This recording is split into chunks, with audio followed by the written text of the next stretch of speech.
श्री गोपाळ कृष्ण भगवान की जय। लीला नंबर 168। विद्यावंताला दर्शन। सर्वज्ञांच्या दर्शनाला एक पुरुष आले होते।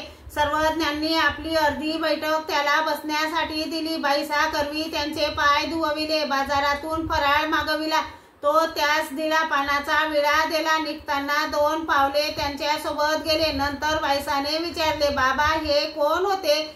सर्वज्ञांनी सांगितले, हे द्वारावतीकार श्री चांगदेव रावडांचे शिष्य। ते बाजारात गेले, 2 बाया मिळविल्या।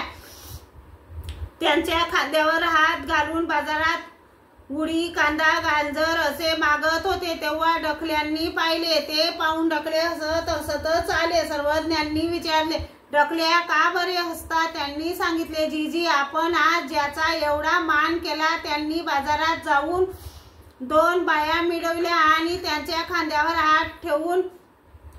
हात घालून बाजारात उडी, कांदा, गाजर मागत होते। यावर सर्वज्ञ म्हणाले, ऐसे न म्हणजे की गा डखलेया, पुरुषी शोभू उपजेल तेवढी काही कराल। यावर सर्वज्ञांनी लुहीची गोष्ट सांगितली। ही गोष्ट सर्वज्ञांनी इतर प्रसंगी 3 वेळा व एका प्रसंगी अर्धी सांगितली। श्री गोपाळ कृष्ण भगवान की जय।